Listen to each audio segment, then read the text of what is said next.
Bismillahirrahmanirrahim. So today we are going to discuss uterovaginal prolapse. Uterovaginal prolapse is a gynecological problem usually seen in old age females. So how you are going to take a history and examination of this case, starting with name of the patient, wife of age, married for, address, date of admission, and how she was admitted, education, occupation, what is the parity, what is the last baby birth, and if patient is menopausal or not, and its duration.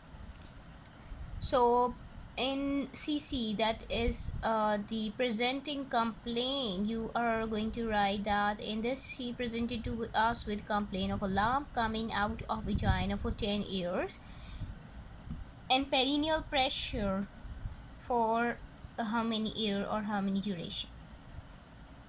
In HOPI, the duration of symptoms, the duration of increase in intensity of symptomatology, stays out all the time or comes out on standing, coughing on or having weightlifting or heavy weightlifting. Does it goes inside on lying down or spontaneously resolve, or it has to be make inside manually. If uterovaginal prolapse is suspected, ask about the associated urinary symptoms, that is how frequently the urination is, if there is any dysuria, if there is burning, there's incomplete emptying, if there is urge or stress incontinence, if there is increased frequency. How do you know that if there is any increased frequency? The patient will tell you that urination comes more than 7 times per day. Normal voiding is every 3 to 4 hourly, right? 4 hourly. Does she need to reduce it manually before urination? Associated bowel symptoms, constipation, incomplete emptying, and manual reduction.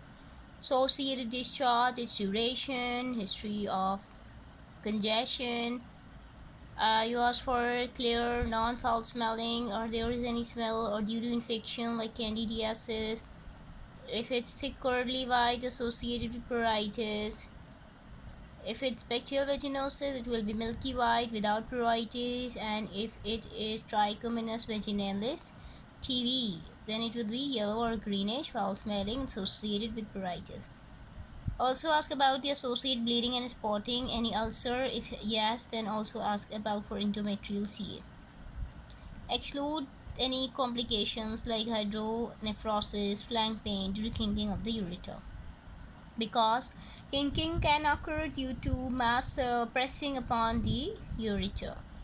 Risk factor for uterovaginal prolapse: anything that causes increase in triabdominal pressure transmitted to the pelvic floor, causes its weakening and aggravation of already present prolapse. Chronic cough like tuberculosis, asthma, chronic constipation, any abdominal mass, fibroid, ovarian cyst, heavy weightlifting,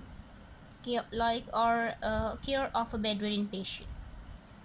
Then this completes your HOPI. Then comes the DD in your mind. You should think about the chronic uterine inversion. Problem dates back to last delivery, pedunculated fibroid, history of irregular spotting, or post-coital bleeding. Endocervical polyp, you will definitely ask for history of tamoxifen intake. Then what treatment she have taken, any consultation to a doctor, what investigation, what treatment, history of pastry insertion, duration of use, when removed and why, any improvement or side effects with that, history of any surgery for the same problem, here in hospital, what investigation,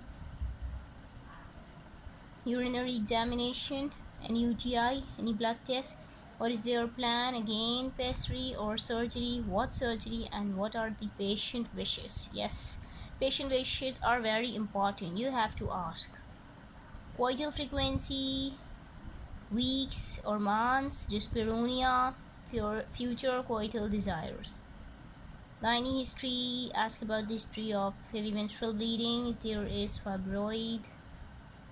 Obstetrical history, ask about parity, laws, baby born, and if problem dates back to last delivery, you can think about chronic uterine inversion. If any difficult prolonged labor greater than 12 hours in priming, greater than 8 hours in multi, any macrosomia, shoulder dystocia, instrumental delivery, perineal tears, place of birth, and by whom it was delivered, die case or a doctor case. Medical history, you ask about the associated comorbidity and family history of uterovaginal prolapse and other related family related medical disorders you will ask in family medical history.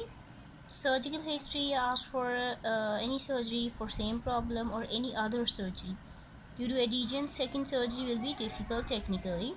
Then you take the personal history and the socioeconomic history and the drug history. Tamoxifen, if she's taking, then you will think about endocervical polyp. You will keep it in the DD. Now comes the general physical examination. Obesity is a risk factor, so you should take BMI. BP, chronic hypertension associated comorbidity है, pulse temperature, thyroid associated comorbidity है, pallor, jaundice, accessible lymph nodes. Systemic examination, you will go for a breast examination, chest, heart, routine examination. PA, you will do inspection from foot side. Normally scaphoid abdomen with centrally located umbilicus with no scar mark, prominent veins, no prominent veins. Palpation, G-shape, superficial and deep palpation. Palpate for any mass and HDTL and uteromegaly, flank tenderness, look for hydronephrosis. Proper examination for uterovaginal prolapse. Now steps before starting the examination of prolapse. You have to prepare yourself and your patient. So ask patient whether the mass is lying outside at the moment or has gone inside. If mass lies inside, ask your patient to cough to bring it outside क्योंकि आपको मास को बाहर जो है लाना होगा. Right, if it's inside, ask her to sit in a squatting position for a while to bring it down, which is must during examination. Take verbal consent for examination. Bring patient buttocks to examination table as dorsal position. Remove the drawers, whatever clothing she is wearing, cover with sheet. Switch on light. Prepare instruments in kidney tray before wearing gloves. Take a kidney tray, put 2 Sims speculum, a Dexy speculum, and a sponge holding forceps in it. Put xylocaine gel in one corner. Open up glove pack and put clean unused Ayers spatula on it and a HVS stick and 2 glass slide and spray bottle for fixing the slides. Right after doing all this, now wear gloves according to proper method. Now with glove hands, take cotton swabs and soak in it iodine. Take 3 swabs to clean the vulva. Method of cleaning vulva is clean the vulva around the protruding mass with iodine swabs. With first swab, clean one labia majora. With second swab, clean another labia majora, and with the third swab around area around the mass and mass itself, but not the cervix. Not the cervix, right? Because you are going to take a pap smear. How to demonstrate stress incontinence? Demonstrate stress incontinence if bladder is sufficiently filled. Obviously, before demonstrating, you have to ask your patient if she is having desire to urinate. So you can know by this question that her bladder is filled or not, or you can just show this for examination purpose, right? And tell your examiner that the bladder is not full and we have just done it for demonstration. If recently passed urine, then no need, but mention it to the examiner or just do it for examination purpose, right? Classification of uterovaginal prolapse into degrees, that is POPQ staging. Inspect the mass. Presence of cervical ossuary, any ulcer on cervical lip, its detail, any bleeding, any discharge, its detail. If no discharge, take pap smear according to proper method. Palpate the mass for presence of uterine fundus. Hold the mass with right hand and meet the index finger and the thumb fingers with each other above the mass. If they meet with each other means fundus lies outside. Right means complete procedentia. POPQ stage 4. If they do not meet with each other, rather there is a cord-like structure is felt, it means uterus is not lying outside, means third degree UV prolapse or POPQ stage 3. Now gently reduce the prolapse and do bimanual examination for presence of abdominopelvic mass, which might have aggravated the condition, so as to treat that as well. If mass is lying outside the introitus, third degree uterovaginal prolapse, complete procedentis, and POPQ stage 3 or 4, no need of PS examination. If no mass is visible at the introitus, ask the patient to cough. If mass protrudes outside or is visible at the introitus, classify it as third degree POPQ stage 3 or second degree POPQ stage 2 respectively. Right? If on asking coughing mass protrudes हो गया है outside the इंट्रोइटस तो third degree होगा, और coughing पर मास जो है वो विजिबल है एट इंट्रोइटस, आउटसाइड नहीं आ रहा तो सेकेंड डिग्री होगा. No need of PS examination. Right? If mass is not visible and is not coming out on coughing, only then do PS examination. PS examination. Lubricate the duct first and instruct the patient that it will not harm her, and while introducing it, look for the patient face for any discomfort. Ask the patient to cough.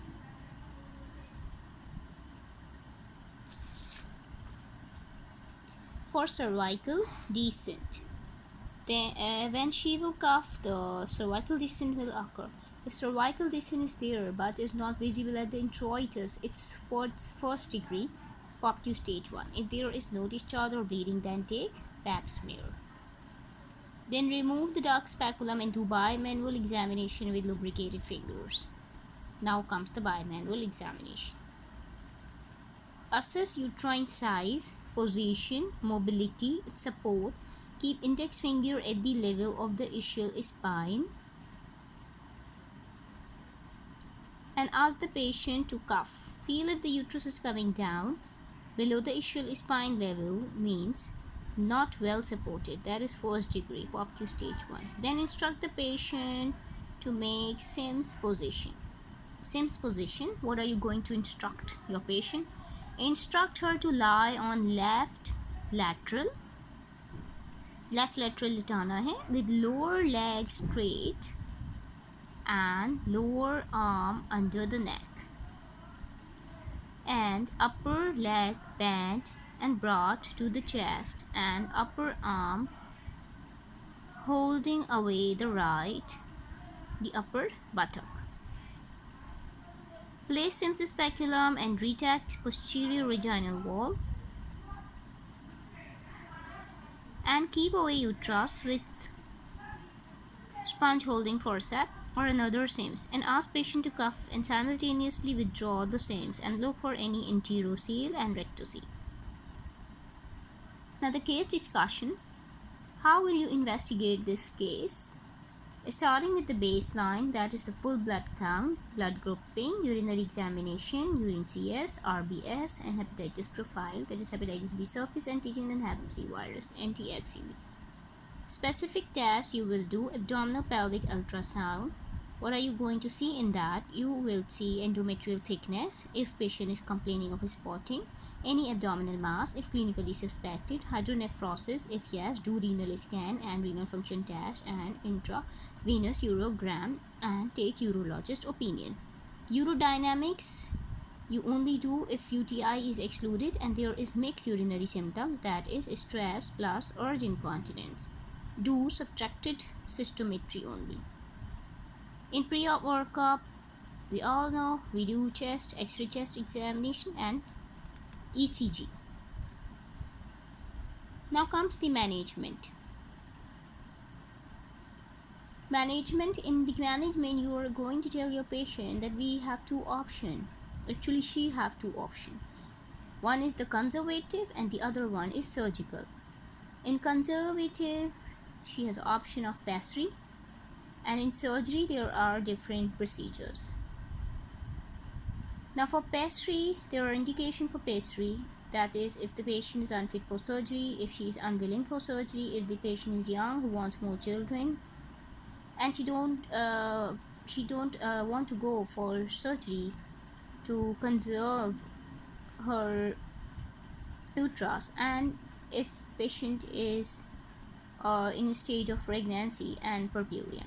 Types of pessary, there are ring pessaries and self pessary. Ring pessary is for uterovaginal prolapse and self pessary is for Wall's prolapse. Types of ring pessary, there are silicone pessaries and rubber pessaries. Silicone pessaries are expensive and rubber pessaries are cheaper. Sizes are different, ranging from 50 to 120 millimeters. It comes in a small, medium and large size. Smaller ones are 5 to 6 millimeter, medium one is 7 millimeter, and larger one are 8 to 10 millimeter, that is greater than 7 centimeter. How you're going to select size for appropriate size of the pastry. So to select the size of the pastry, there are two methods for selection. Trial and error method and by assessing the vaginal elasticity.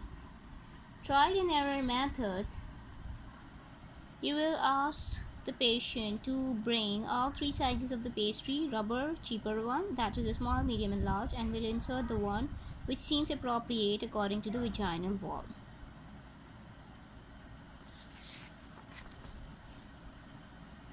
Elasticity, according to the vaginal wall elasticity. After insertion, I will ask the patient to walk around to see whether it is retained or it falls out. If it falls out, we'll try another one with a larger size. The second option is by assessing the vaginal width. After another method is that we introduce our two fingers into the vagina in such a way that middle finger lies into the posterior vaginal fornix and the index finger just behind the symphysis pubis. Then the pastry, which can easily be accommodated between the two fingers, is selected and inserted. How to insert it? Compress the pastry before insertion. After lubricating it with liquid paraffin, then introduce it gently and encircle the cervix in such a way that one end lies in the posterior vaginal fornix and the other just behind the symphysis pubis. How to clean it? Ideally, it should be changed every 6 months, but if our patient is not affording, then you remove it and every 6 monthly at least, and clean it in iodine for 15 to 20 minutes only, and then reinsert it. No need to autoclave or boil in a sterilizer because it will damage it. Complications, you will tell your patient about the complications, that is vaginal ulceration, vaginal discharge, fistula formation due to pressure necrosis. Advantages over shelf pastry is it is easy to insert and remove, does not interfere with coitus. And disadvantage is useful only in minor degree of uterovaginal prolapse, not useful in severe degrees, not useful in Wall's prolapse. How to remove it? A index finger is hooked around with its middle part and gently pulled it out. Examine vagina for any laceration. If laceration is present, then you give local estrogen cream, that is Premarin cream, 0.625 mg OD for 1 month. The other options are surgical option, and that we will discuss in another video. Thank you.